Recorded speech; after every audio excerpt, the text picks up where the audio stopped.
Okay guys, we're back out here. I'm going to work on the door. Just want to show the hinge real quick. Okay, ASIC Eric was showing that he had a lot of play here and here.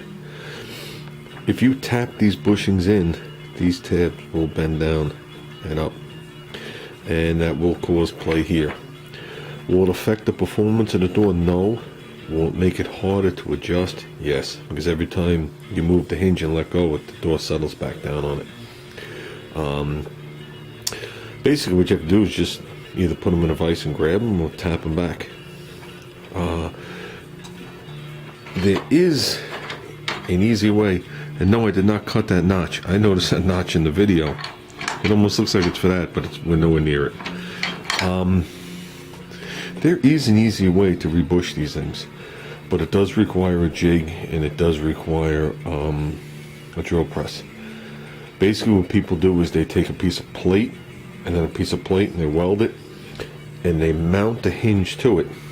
So this is sitting 90 degrees to your table on your drill press. Once you do that, okay,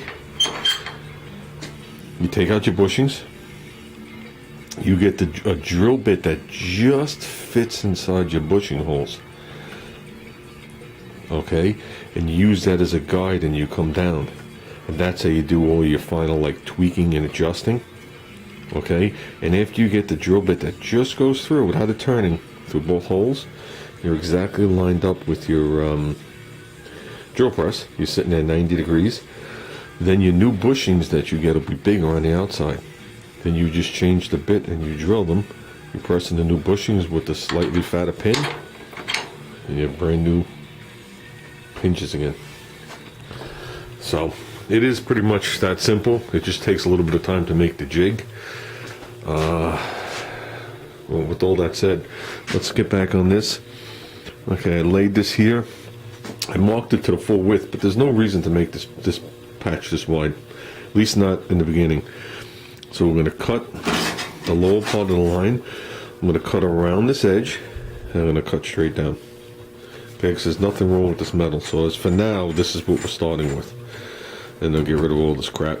And this will allow me to get it to touch here. And then we'll fine tune this edge for the best half circle we can get. Okay, considering it dips in here. And then we'll prune it from there, guys. So let's see what we got. Make sure the gasket's nowhere near here, which should be off, but it's not. And we're going to do this with the cutoff wheel. Okay, guys. When your cheap doll or whatever called Freighters don't pinch tight enough to do sheet metal anymore, just grind this away. That's what we're about to do. So there you go. You can see how much shorter it is.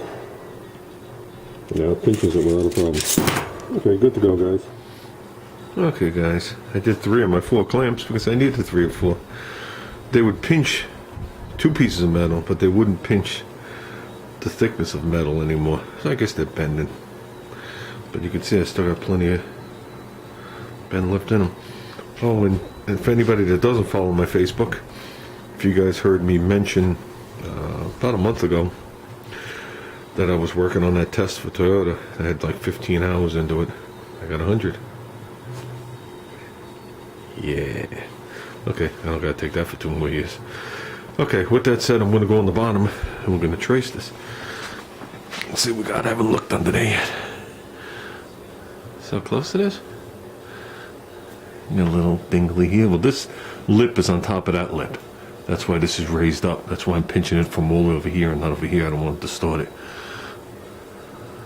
But, yeah, this is going to work out pretty good here again. So let's trace this. My mistake was I cut this a little high, so I got a little bit of an air gap there. So we're going to be spooning that baby. So I'm going to go under there and trace it. Okay. What you see on the back is just a spot weld and tacking as I was doing it. It's welded on the front side, as you can see. Okay. You got to make sure this is filed smooth here and here. That's when you put your skin on, you're going to get dimples. Okay, the first weld is like right here. Then the metal's brought over and it's welded again.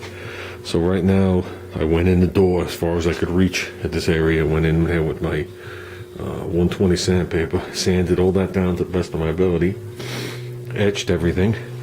Then I went in there and sprayed some of that metal rust encapsulator.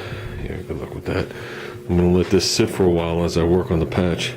Then we're going to seam seal this inside, minus the lip. We'll come right up to it, and that should be fine. So, okay guys, not pretty looking, but it'll be fine when it's done. Nice and strong, ain't going nowhere. And I did check it to make sure that it stayed true. This one's hard to tell because it's only, they only give you a hair where it overhangs, but it's true. So we just have to work on this piece of metal here. I cut it here. This section has to be removed on this side. I think this side we're good. The front edges are already filed. So, okay guys, let's keep working. I don't think that's gonna be big enough, but we're gonna try. If not, I gotta run to the store. So, and I'm not in the mood to run to the store. I am so close, it's pathetic. It's enough to wrap it around this way, even with this. It's just a corner. Only overhangs by about that much. That sucks. Looks like we're about to lose the wagon mixing board. Whoops. Okay guys, we'll leave that for an hour or so while I go get metal. See if it flows out. Obviously I went a lot further than the repair. So I figured as the water hit it would run it towards the drain. I don't know. Does it really matter? I just made it nice and wide. So if there was any flexing in the door, it would just pop off, which I don't think it's gonna.